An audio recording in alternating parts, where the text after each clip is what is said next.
கர்நாடக உயர் நீதிமன்றத்தில் ஒரு தீர்ப்பை வழங்கியிருக்கின்றார்கள் நீதிபதிகள். அந்த தீர்ப்பின்படி கர்நாடகாவில் அந்த மாநில அரசு நடத்துகின்ற சாதிவாரி கணக்கெடுப்புக்கு தடை கிடையாது. மேலும் நீதிபதிகள் சொன்ன கருத்து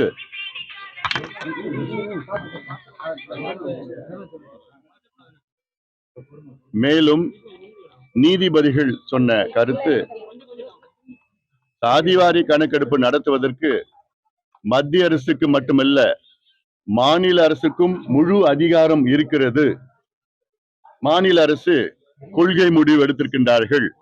அவர்கள் கர்நாடகாவிலே சாதிவாரி கணக்கெடுப்பு தாராளமாக நடத்தலாம் என்று கர்நாடகா உயர் நீதிமன்றமே தீர்ப்பு வழங்கியிருக்கிறது. இதற்கு பிறகும் தமிழ்நாட்டின் முதலமைச்சர் திரு ஸ்டாலின் அவர்கள் எங்களுக்கு கணக்கெடுப்பை நடத்த உரிமை கிடையாது, அதிகாரம் இல்லை என்று சொன்னால் நிச்சயமாக அது மக்கள் ஏற்றுக்கொள்ள மாட்டார்கள். தொடர்ந்து தமிழ்நாட்டின் முதலமைச்சர் அவர்கள் தமிழக அரசிற்கு தமிழ்நாட்டில் சாதிவாரி கணக்கெடுப்பு நடத்துவதற்கு அதிகாரம் இல்லை, மத்திய அரசு மட்டும்தான் எடுக்க முடியும் என்று பொய்யை தொடர்ந்து சொல்லி வருகிறார்கள். சட்டமன்றத்துக்குள்ளேயும் வெளியேயும் இந்த கோரிக்கை தமிழ்நாட்டில் அனைத்து கட்சிகளும் அனைத்து சமுதாயத்தை சார்ந்தவர்களும் கோரிக்கை விடுத்துகின்ற நேரத்திலும் சமூக நீதி என்று பேசுகின்ற திமுக அரசு சமூக நீதிக்கு எதிராக செயல்பட்டு கொண்டிருக்கிறது.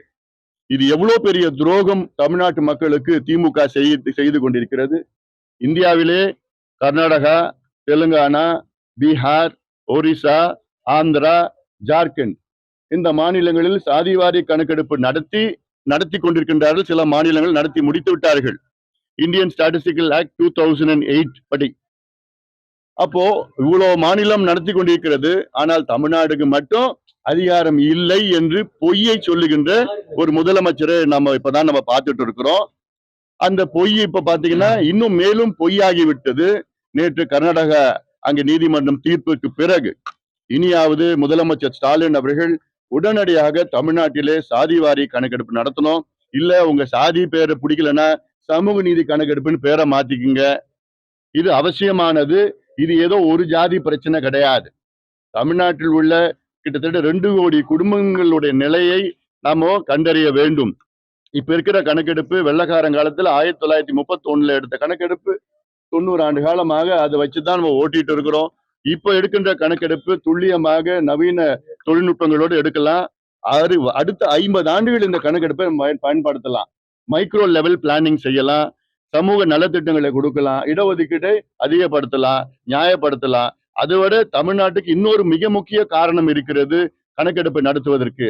உச்ச நீதிமன்றத்துல தமிழ்நாட்டில் 69 விழுக்காடு இடஒதுக்கீட்டு ரத்து செய்ய வேண்டும் என்று வழக்கு இருக்கின்றது, நிலுவையில் இருக்கிறது. இந்த வழக்கு என்னைக்கு வேணா வரும். வந்ததுன்னா உச்ச நீதிமன்ற நீதிபதிகள் தமிழ்நாட்டுல 69 விழுக்காடு மக்கள், இங்க பட்டியலின மக்கள், பழங்குடி மக்கள், மிகவும் பிற்படுத்தப்பட்ட மக்கள் இருக்கின்றார்களா? எஸ்சி, எஸ்டி, எம்பிசி, பிசி இருக்கிறாங்களா? 69% இருக்கிறாங்களா? ஒரு கேள்வி கடந்த முறையே கேட்டிருக்கிறாங்க. அதை நியாயப்படுத்த முடியல. கணக்கெடுப்பு வைத்துதான் நியாயப்படுத்த முடியும். இந்த கணக்கெடுப்பு சாதாரணமா நடத்தலாம். 2 மாதம் தான் ஆகும். 500 கோடி செலவாகும். 3 லட்சம் அரசு ஊழியர்கள் 2 மாதம் வேலை செஞ்சா போதும். துல்லியமாக 70 கேள்விகள் வச்சு கணக்கெடுப்பு நடத்தி அதை இடஒதுக்கீடு சம்பந்தமா அத்தனை சட்ட சிக்கலும் தீர்க்கலாம், நலத்திட்டங்கள் கொடுக்கலாம். இதை மைக்ரோ லெவல்ல சமூக நீதி, அது துல்லியமாக சமூக நீதியை நம்ம நிலைநாட்டலாம். ஆனால் அதெல்லாம் எனக்கு வேண்டாம். வசனம் மட்டும்தான் நாங்க பேசுவோம். தந்தை பெரியாருடைய கொள்ளு பேரன், அண்ணாவுடைய பேரன், கலைஞருடைய புள்ள, இப்படிலாம் நாங்க வசனம் தான் பேசுவோம். சமூக நீதி எனக்கு சம்பந்தமே கிடையாதுன்னு தொடர்ந்து சொல்லாமல் சொல்லி கொண்டிருக்கின்ற முதலமைச்சர் ஸ்டாலின் அவர்களுக்கு தமிழ்நாட்டு மக்கள் சரியான பாடத்தை புகட்டுவார்கள். இது தமிழ்நாட்டின் இன்றைய உயிர் நாடி பிரச்சனை. இது எல்லா சமுதாயத்துக்கு சார்ந்த பிரச்சனை. பட்டியலின சமுதாயத்துக்கு தான் அதிகமா பாதிக்கப்பட்டிருக்கின்றார்கள். ஏன்னா பட்டியலின சமுதாயம் இன்னும் 2% கூடுதலா அதிக இடஒதுக்கீடு கொடுக்கணும். அது இல்லாமல் பட்டியலினத்துல 78 உட்பிரிவுகள் இருக்கிறது. அந்த 78 உட்பிரிவுகள்ல சில பேருக்கு தான் கிடைக்குது, பல பேருக்கு கிடைக்கல. யாருக்கு கிடைக்கல அவங்களுக்கு கண்டறிவதற்கு சாதிவாரி கணக்கு நடத்தணும். எம்பிசில 115 சமுதாயம் இருக்கு. 115 சமுதாயத்துல யாருக்கு கிடைக்குது, யாருக்கு கிடைக்கல, அது தெரியறதுக்கு கணக்கெடுப்பு நடத்தணும். பிசியில 140 சமுதாயம் இருக்கிறது. அதுல யார் அதிகமா எடுத்துட்டு போறாங்க, யாருக்கு சுத்தமா கிடைக்கல, அது கணக்கெடுப்பு நடத்தினாதான் தெரியும். ஏன் இஸ்லாமியர்களுக்குள்ள 3% ரிசர்வேஷன் இருக்கு. அதுல 7 உட்பிரிவுகள் இருக்கிறது. அந்த 7 உட்பிரிவுகள்ல யாரு அதிகமா கிடைக்குது, யாரு கிடைக்கல. ஆக இந்த அடிப்படை கூட நான் தெரிஞ்சுக்க மாட்டேன், எனக்கு தெரிஞ்சுக்கிறதுக்கு எனக்கு மனசு இல்ல அப்படின்னு சொல்றவர் தான் முதலமைச்சர் ஸ்டாலின் அவர்கள். ஆக திமுகவும் முதலமைச்சர் ஸ்டாலின் அவர்களும் சமூக நீதிக்கு செய்கின்ற மிகப்பெரிய துரோகமா நான் பாக்குறேன். நானு தமிழ்நாடு மக்கள் மன்னிக்கவே மாட்டாங்க.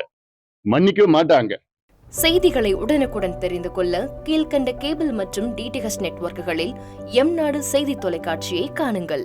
பாதகம் செய்பவரை கண்டால் நாம் பயம் கொள்ளலாகாது பாப்பா. மோதி மிதித்துவிடு பாப்பா, அவர் முகத்தில் உமிழ்ந்துவிடு பாப்பா. அண்மை செய்திகளை உடனுக்குடன் தெரிந்து கொள்ள இணைந்திருங்கள் எம்நாடு தொலைக்காட்சியுடன்.